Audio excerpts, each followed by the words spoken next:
Joy Behar had done this 1,000 times. The setup, the loaded question, the powerful guest squirming under the spotlight while she played the righteous interrogator. It was her signature move, the thing that had kept her relevant for 3 decades. But she had never tried it on Dolly Parton, and she had no idea, no possible way of knowing, that in exactly 14 minutes, she would be the one walking off that stage. Not in triumph, not by choice, but because an 80-year-old woman from the Smoky Mountains had just done something no guest had ever done before. She had made Joy Behar run. Subscribe now, because what you're about to witness isn't just a confrontation. It's the moment Joy Behar finally met someone she couldn't break. The morning had started like any other at The View. Dolly Parton arrived, her famous blonde wigs perfectly styled, her smile as bright as the Tennessee sunshine she'd grown up under. At 80 years old, she moved with the energy of someone half her age, greeting every crew member by name, asking about their families, making everyone feel like the most important person in the room. The interview began beautifully. Whoopi welcomed her with genuine reverence, and they talked about the Songteller Hotel opening in June, about the Imagination Library's expansion, about the remake of Light of a Clear Blue Morning with Miley, Reba, and Queen Latifah. "That song means more to me now than it ever did," Dolly said softly. "After losing Carl, I had to find my way back to the light. Music was the only thing that made sense." The audience was moved. Sarah Haynes wiped her eyes. Even the camera operators seemed affected. Then Joy Behar leaned forward. "Dolly, I have to ask you something that's been on my mind." Dolly turned to face her, the smile still in place, but something shifting behind her eyes. "Ask away, honey." "Your whole brand is built on positivity, sweetness, that famous Southern charm. But some people say it's an act, that nobody can really be that nice all the time, that underneath all the rhinestones, you're just as calculating as any other celebrity." The studio fell silent. Dolly looked at Joy for a long moment. When she spoke, her voice was still sweet, but there was something underneath it now, something that made people sit up straighter. "Some people say that, do they?" "Well, yes," Joy pressed on, apparently not reading the warning signs. "I mean, let's be honest. You've built a billion-dollar empire. You don't do that by being nice. You do it by being ruthless. So when do we get to see the real Dolly Parton, the one behind the smile?" Dolly's laugh was different this time. Sharper, colder. "Honey, you're looking at her." "But no, let me finish." Dolly held up a perfectly manicured hand. "You want to know if I'm calculating? Yes, I am. I calculated how to get out of a one-room shack with 11 brothers and sisters. I calculated how to keep my publishing rights when every man in Nashville told me to sign them away. I calculated how to build schools and hospitals and libraries in communities that the rest of the world forgot." She leaned forward, and her voice dropped to something more dangerous. "You want to know the difference between me and most people you interview, Joy? I use my calculations to help people. What do you use yours for?" Joy's face flushed. "I'm a journalist. I ask tough questions." "No, you're not." Dolly's voice was still sweet, but the words hit like hammers. "A journalist seeks truth. You seek controversy. A journalist wants to understand. You want to tear down. Those aren't the same thing, honey. Not even close." The other hosts exchanged nervous glances. This was not how interviews with Dolly Parton were supposed to go. "I think you're being unfair," Joy started. "Unfair?" Dolly laughed again, but there was no warmth in it now. "You just called me a fake on national television. You questioned whether my kindness is real. You tried to make me feel ashamed of being successful. And I'm being unfair?" She stood up from her chair, not aggressively, but with a presence that seemed to fill the entire studio. "Let me tell you something about being nice, Joy. It takes more strength to be kind than to be cruel. Any fool can tear people down. It takes character to build them up. Any coward can be mean. It takes courage to stay soft in a hard world." Joy tried to regain control. "I'm not saying being nice is bad. I'm just questioning whether your particular brand of niceness is genuine or manufactured, and I'm questioning something too. Dolly's voice rose for the first time, and the effect was startling, like watching a dove suddenly reveal talons. I'm questioning what happened to you, Joy, that made you so suspicious of kindness. I'm questioning who hurt you so badly that you can't believe anyone could be genuinely good. I'm questioning why a woman with your platform uses it to tear down instead of build up. She walked closer, and Joy instinctively took a step back. I buried my husband 11 months ago, Joy. 58 years of marriage. The only man who ever saw the real me. And you know what I did? I kept going. I kept working. I kept helping people. Because that's what you do when you lose someone.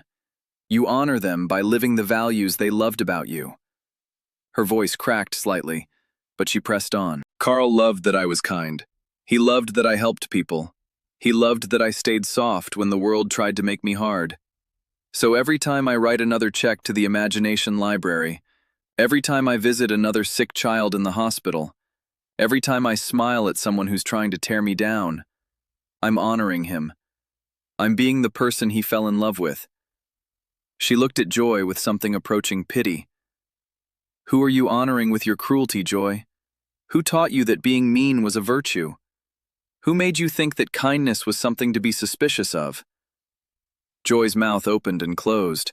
She looked around at her co-hosts for support, but they were all staring at their notes or looking away. You know what I think? Dolly walked closer to the panel desk, her heels clicking on the floor like punctuation marks. I think you've been doing this so long that you've forgotten there's another way. I think you've been playing the villain so many times that you've become one. I think somewhere along the way, you convinced yourself that being mean was the same as being smart. She shook her head slowly. It's not, honey. It's just mean. How dare you? Joy's voice was rising now, losing its professional composure. How dare I what? Tell the truth? Dolly's eyes flashed. Isn't that what you claim to do? Ask the hard questions? Well, here's a hard question for you, Joy. When's the last time you made someone feel good about themselves on this show? When's the last time you used your platform to lift somebody up instead of tear them down? Joy was on her feet now, her face red with anger. I've been doing this for 30 years, and in 30 years, what have you built? Dolly's voice cut through like a knife. I've built libraries that have given away 200 million books to children who couldn't afford them. I've built hospitals that serve communities nobody else would serve. I've built schools in places where education was a luxury. I've built a foundation that employs thousands of people in Appalachia where jobs don't grow on trees. She walked closer, her voice gaining momentum. I rebuilt my hometown after wildfires destroyed it. I funded vaccine research during the pandemic. I've given away more money than most people will ever see because that's what you do when you're blessed. You bless others. Her eyes locked onto Joy's with devastating precision. What have you built, Joy? Besides a reputation for being cruel? Besides a career based on making people uncomfortable? Name me one hospital. Name me one library. Name me one child whose life is better because of you. Go ahead. I'll wait. The studio was absolutely silent. The audience seemed frozen. Even the cameras felt still. I don't have to listen to this, Joy sputtered. No, you don't. You can walk away anytime you want. That's what bullies do when someone finally stands up to them, isn't it? They run. Joy's hands were shaking now. I am not a bully. Then sit down and have this conversation like an adult. Dolly's voice was calm again, but it carried absolute authority. Sit down and explain to me why you think kindness is suspicious. Sit down and tell me what made you so cynical. Sit down and let's actually talk, instead of you attacking and me defending. Joy stood frozen, caught between her anger and her pride. Or don't, Dolly shrugged. Walk off this stage and prove everything I just said about you. Show everyone watching that the moment someone doesn't crumble under your questions, you quit. Show them that you can dish it out, but you can't take it. The challenge hung in the air. Joy looked around the studio, at her co-hosts who wouldn't meet her eyes, at the audience watching in stunned silence, at the cameras capturing every moment of her humiliation. Her hands were trembling. Her carefully constructed persona was cracking in real time. "This is ridiculous," Joy said, her voice shaking. "I'm not going to stand here and be lectured by—" "By who? A country singer? A woman with big hair and rhinestones?" Dolly's smile was gentle, but her words were razor-sharp. "That's what you were going to say, isn't it? That I'm not qualified to question you because I look like a cartoon character?" Joy's face went pale. "I didn't say—" "You didn't have to, honey. I've been reading people like you my whole life. People who look at the wigs and the makeup and the accent and think I'm stupid. Think I'm an easy target. Think they can tear me down because I smile too much and talk too sweet." She took another step closer. "But here's what people like you always forget. I grew up dirt poor in the mountains with nothing but my voice and my dreams. I've survived every kind of attack you can imagine. From men who wanted to own me, from critics who wanted to bury me, from an industry that told me I was too country, too tacky, too much. And I'm still here, still standing, still smiling." Her voice dropped to something almost intimate. "The question is, after today, will you be?" "I came here to do an interview," Joy said weakly. "No, you came here to do an ambush. And for the first time in your career, the ambush didn't work." Dolly's smile returned, but it was different now. Sad, almost pitying. "And you don't know what to do you? You don't have a script for this. You've never had a guest refuse to be your victim." The silence stretched for what felt like an eternity. Then Joy did something no one had ever seen her do before. She untied her microphone. Her hands were shaking so badly she fumbled with the clip. She set it down on the desk with a clatter that echoed through the silent studio. And without another word, without a defense, without a comeback, without the last word she always insisted on having, she turned and walked off the stage. The studio erupted in gasps. Several audience members actually stood up. The other hosts looked at each other in disbelief, frozen in their seats. Whoopi started to stand, then stopped, apparently unsure whether to follow her colleague or stay with their guest. Sarah had her hand over her mouth. The newer hosts looked like they were watching a car accident in slow motion. The cameras kept rolling. They captured Joy's back as she disappeared into the wings. They captured the stunned faces of the crew. They captured the moment that would be replayed millions of times in the coming days. The moment Joy Behar, who had never lost an interview in 30 years, simply quit. Dolly watched Joy leave, and something in her expression softened. The steel retreated, and the warmth returned. She looked genuinely sad. Not triumphant, not satisfied, just sad. "Bless her heart," she said quietly. And unlike most times that phrase was used, she seemed to actually mean it. Then she turned back to face the remaining hosts, her smile returning to its familiar warmth. "Well, that was something, wasn't it?" Whoopi found her voice first.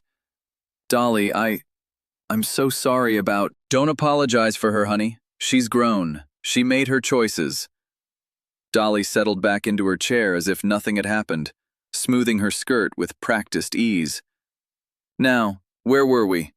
I believe we were talking about the hotel opening in June. Did y'all know we've got a whole museum dedicated to my costumes? 200 outfits, going all the way back to 1967. Porter Wagner gave me my first good dress, and I've kept every one since." And just like that, Dolly Parton continued her interview, as if she hadn't just done what no one had ever done before, made Joy Behar walk off her own show. The remaining 15 minutes of the show became something unprecedented in television history. Dolly talked about the hotel, about her costumes, about the time Porter Wagner loaned her money for her first rhinestone jacket. She told stories about recording sessions and late nights in Nashville, and the early days when nobody believed a girl from the mountains could make it in show business. And the whole time, the empty chair where Joy had been sitting loomed at the edge of every camera shot. Whoopi tried her best to act normal, but her voice was shaky. Sarah kept glancing toward the wings where Joy had disappeared. The newer hosts looked like they were in shock, their questions coming out stilted and uncertain. But Dolly was radiant. She laughed at her own jokes. She complimented the crew. She even turned to the audience at one point and said, "Y'all are being so quiet. Did somebody die?" The laughter that followed was nervous at first, then genuine, then almost cathartic. It was as if she was single-handedly holding the show together through sheer force of personality. During the commercial break, chaos erupted backstage. Producers were on phones. Assistants were running back and forth.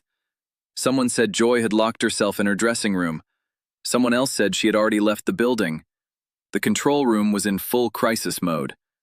But on stage, Dolly just sipped her water and chatted with the makeup artist who came to touch up her face. "Is she going to be okay?" the makeup artist whispered. Dolly patted her hand. "Honey, she's going to have to figure that out for herself. All I did was hold up a mirror. Some people don't like what they see." When they came back from commercial, Whoopi tried to address the elephant in the room. "Dolly, I want to apologize on behalf of the show for—" "Whoopi, sweetheart, stop." Dolly's voice was gentle but firm. "You didn't do anything wrong. None of y'all did. Sometimes people push too hard and something pushes back. That's just life." She looked directly into the camera, and for a moment, it felt like she was talking to every person who had ever been bullied, ever been dismissed, ever been told their kindness was weakness. "You know, my mama used to say that you can catch more flies with honey than with vinegar. But she also said that if somebody keeps trying to sting you, sometimes you gotta remind them that bees have stingers too." She smiled that famous smile. "I prefer to be the honey, but I got a stinger when I need one." The audience erupted in applause. Not polite applause, thunderous, standing ovation applause. People were on their feet. Some were crying. Others were cheering like they were at a concert. Dolly stood up and took a little bow, her rhinestones catching the stage lights, her smile wider than ever. "Thank y'all so much. This has been memorable. Come see me at Dollywood and don't forget to read to your babies.